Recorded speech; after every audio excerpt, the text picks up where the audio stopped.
Ahsoka is one of the most important characters in all of Star Wars. She is a vital part of the connective fiber that makes up who Anakin Skywalker is, how the rebellion was able to succeed in defeating the Empire, and now in the Ahsoka series, the key to fighting Grand Admiral Thrawn and the greater threats to the galaxy. Here is everything you need to know about Ahsoka Tano before you watch the Ahsoka series. Ahsoka is Jedi.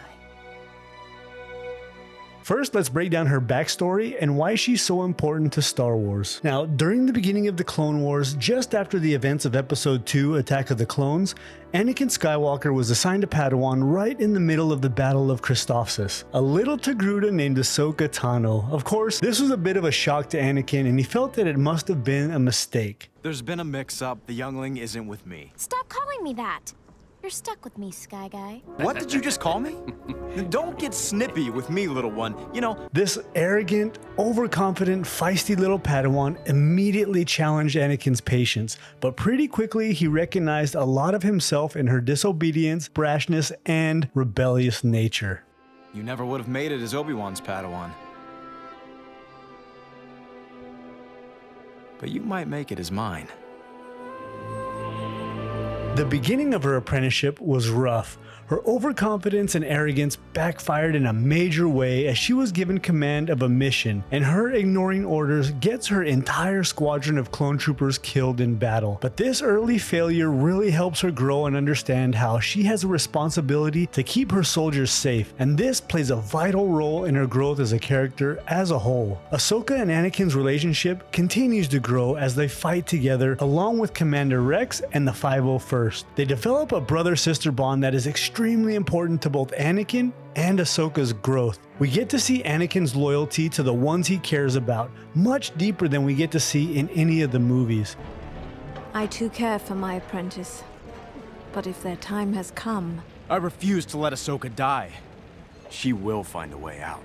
We see how him and Ahsoka both question the rules and the philosophies of the Jedi Order. They fiercely protect each other. Both George Lucas and Dave Filoni show the contrast between the bond of Anakin and Ahsoka and any of the other Jedi and their own Padawans. Now, nothing shows this better than in the Mortis arc. Obi-Wan, Anakin, and Ahsoka make their way into Mortis, an ethereal realm that exists outside of any star system, a place that some believe was the birthplace of the Force. Entrance to this realm was never voluntary, as it drew in its visitors inexplicably. Time has no meaning on Mortis, so days or weeks in the realm passed in just seconds in the real world. Now, Mortis was inhabited by three beings: the Son, who embodies the dark side of the Force, the Daughter, who embodies the light side, and the Father, who keeps them in balance because they are in a constant battle. They bring the three Jedi there specifically because of Anakin, the Chosen One. What they wanted was for Anakin to take the place of the Father, since he was the one prophesied to bring balance to the Force. Obi-Wan, Ahsoka, and Anakin all have separate visions while on Mortis. The visions were revelations to each of their own particular futures. Obi-Wan saw his former master Qui-Gon. Ahsoka saw a future version of herself that warned her that if she was to remain the Padawan of Anakin, that her future would be in jeopardy. Anakin saw visions of his dark future and the terrible things that he would do. Now, as they decide to leave Mortis, Ahsoka was taken captive by the Son, who wanted to escape the realm. There was a big battle and the Son kills Ahsoka and the Daughter. Now, because of Anakin's attachment to Ahsoka and the willingness of the Daughter as she lay there dying, he was able to transfer the life and essence of the Daughter and the light side of the Force itself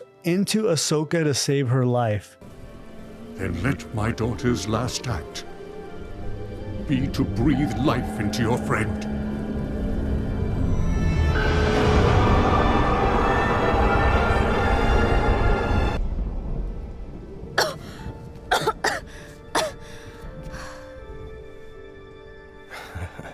Hey, Snips. Before they finally left Mortis, the Father was able to erase Anakin's memory of the visions he had of his future. Now, I don't think I have to explain how important these events are to both Anakin and Ahsoka and to the Star Wars galaxy as a whole. Now, remember Ahsoka's vision. Be warned. You may never see your future if you remain his student. Leave this planet. because it becomes very important when the Jedi Temple is attacked and bombed by an unknown terrorist. Anakin and Ahsoka are sent to investigate, where evidence is revealed that Ahsoka was the one guilty of the crime. Of course she was set up, and she was set up by her friend Barriss Offee, the Padawan of Luminara Unduli. But during the investigation, she was kicked out of the Jedi Order and imprisoned by the Republic and Governor Tarkin. Anakin, of course, was the only one who believes her. He fought for her and was the one to finally uncover the truth, while Padme was the one defending her at her trial. She was acquitted of the charges, and in one of the most emotional scenes in Star Wars, she rejects the offer to come back into the Order. Now this absolutely breaks Anakin's heart, as he's losing his sister. The stupidity and the short-sightedness of the Jedi Council with Ahsoka is one of the many dominoes that lead to Anakin and his fall away from the Order. As she leaves, Anakin chases her. Here, we see how much alike they are and how close they've become over the years. Why are you doing this? I believed in you. I stood by you. I know you believe in me, Anakin, and I'm grateful for that. But I have to sort this out on my own. Without the Council, and without you. I understand. More than you realize, I understand wanting to walk away from the Order. I know.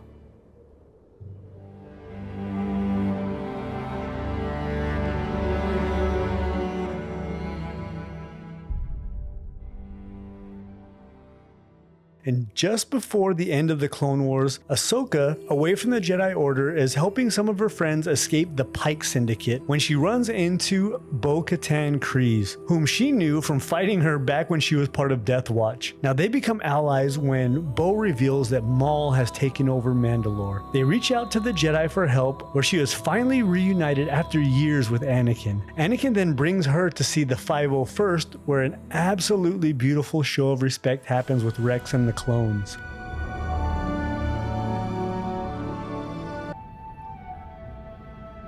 As soon as Rex and the guys knew you were back, they got to work. The paint job's a little crude, but we think it gets the idea across. Glad to have you Now, back. Bo and Ahsoka are able to convince Obi-Wan to split the 501st into two squads. The newly formed 332nd Company, led by Commander Rex, is to go with Ahsoka and Bo-Katan to Mandalore to capture Maul. This is the last time that Ahsoka sees Anakin, and he gives her a brand new set of lightsabers. Well, they're her old lightsabers, but slightly modified. On Mandalore, they find Maul, who tells Ahsoka about Anakin and the Sith Lord Darth Sidious, his plan to take Anakin as his new apprentice. Ahsoka then fights Maul in one of the best lightsaber fights in all of Star Wars. She's able to finally capture him and hands him over to the Mandalorians. But on the way back to Coruscant, Order 66, the order that begins the entire Jedi Purge, is given by Darth Sidious. Rex and the rest of the Clone Company try to kill Ahsoka, but she's able to escape thanks wholly to Anakin's training, where he made her take on the clones over and over. She was able to capture Rex and remove his inhibitor chip, which all of the clones had as part of their programming to carry out Order 66. She saves his life, and as the other clones are closing in on them, he actually saves Ahsoka's life in return. They're able to escape together as the cruiser crashes down to the surface. Ahsoka then leaves with Rex after another absolutely heartbreaking scene at a memorial of all of the clones who died during the battle.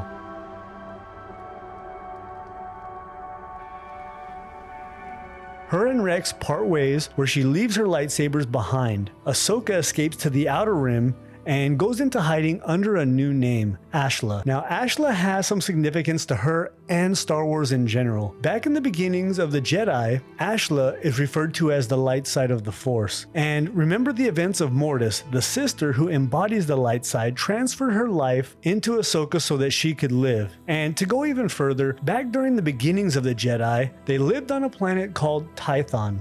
Now, Tython has two moons, a light side moon called Ashla, and a dark side moon called Bogan. As she was in hiding, she couldn't hide or run from who she was. She was still a Jedi at heart, and her always wanting to help other people is what a Jedi should be at its core. So as she sees the Empire start to tighten its grip and the people and the planet, she of course jumps in to help. Now here she faces an Inquisitor and shows that the former Padawan to Anakin Skywalker absolutely destroys this guy. She takes the Kyber crystals from the red lightsaber and purifies them, pouring her heart, her light, and her will into these red crystals to purify them white. She then reaches out to Bail Organa, who has started to form an intelligence network to fight the Empire. There wasn't any real organization to it, so Ahsoka agrees to join the fight and lead his intelligence network. She calls it Fulcrum. Her role in Fulcrum is to find people that need help against the Empire, working under the disguise as a Fulcrum agent, guiding and assisting rebel cells in their individual fights against the Imperial rule. She reveals herself to the rebel cell, the Spectres, and brings them into the larger Phoenix Squadron rebel fleet. She even helps them track down her old friend Captain Rex, where they have a very heartwarming reunion. She also helps the Jedi Kanan Jarrus and his apprentice Ezra Bridger,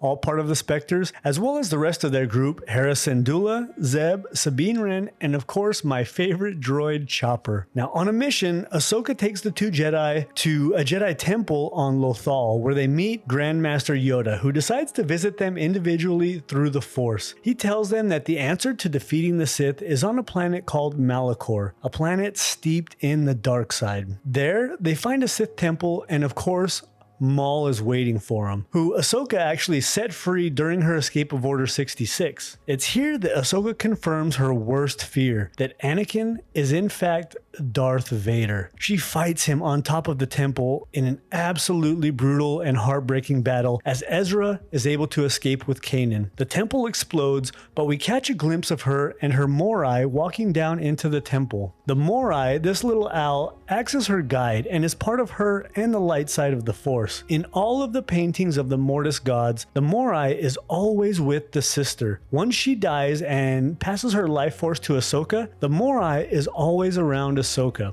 always guiding her. We saw it as Vader finds Ahsoka's lightsaber after Order 66, we see it again as she escapes the fight with Vader, and finally we see it a few more times later on. Once was a few years later, Ezra finds a place inside the Jedi Temple on Lothal, a mystical realm called the World Between Worlds. This is a mystical realm that connects different points in time and space in the Star Wars universe. This realm serves as a collection of doors and pathways existing between time and space. You could access this realm through this portal in the hidden Jedi Temple, and inside there was a painting of the Mortis gods, the Father, the Son, and the Daughter. Now this painting was the key to revealing the entryway to this realm, and a Force wielder would need to use a keystone from the temple and place it in the hand of the Daughter. Now from this World Between Worlds, Ezra could see different events that all happened both in the present and in the past through different portals. Above one portal in particular, he sees the Morai sitting on top and calling to him, guiding him. He looks through and sees Ahsoka fighting Vader back on Malachor. Just as Vader goes to strike her down, Ezra reflexively reaches in, grabs Ahsoka, and pulls her into safety as the temple collapses. Now Ezra realizes that if he could save Ahsoka, that he could also go back and save Kanan, who sacrificed his life to save Ezra, Hera, and Sabine. Now Ahsoka warns him that trying to go back and change the past would be catastrophic. Kanan sacrificed himself to save the others, so saving Kanan in the World Between Worlds would cause the rest of the Spectres to die in his place. This is going to be so important in the Ahsoka series, where it looks like we're going to get to see the World Between Worlds and how it will play a big role in the events to come. Now at the end of the Rebels, there's an epilogue which takes place sometime after the events of Return of the Jedi. Ahsoka and Sabine are off to find Ezra, who was pulled into unknown space by the Purrgil, a group of space whales he called on with the Force during the battle with Grand Admiral Thrawn. The Purrgil, Thrawn, and the 7th Fleet and Ezra are all pulled away from Lothal and into the unknown regions. Now this finally brings us to the Ahsoka series and where we find ourselves in the timeline. Now what I think is there's going to be some backtracking in time to show what happens after she disappeared after her fight with Vader and her search for Grand Admiral Thrawn in The Mandalorian. We see an Inquisitor in the trailer, which makes me think that part of the show will take place during the Rebels era, just before the events of A New Hope and the Battle of Endor.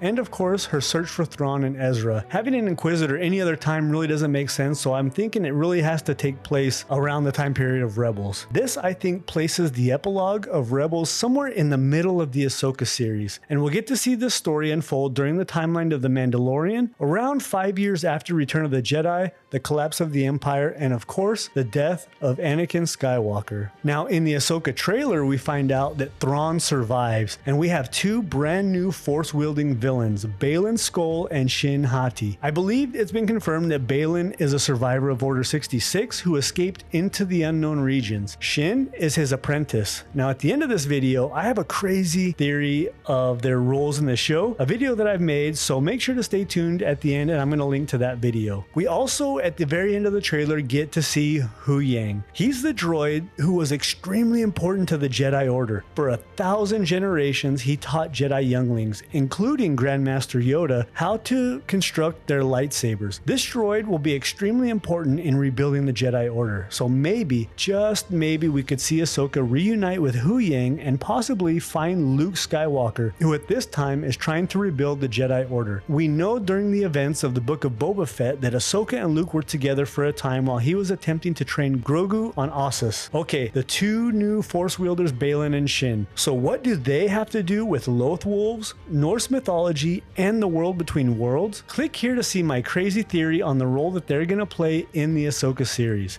Thank you so much for watching, and may the Force be with you.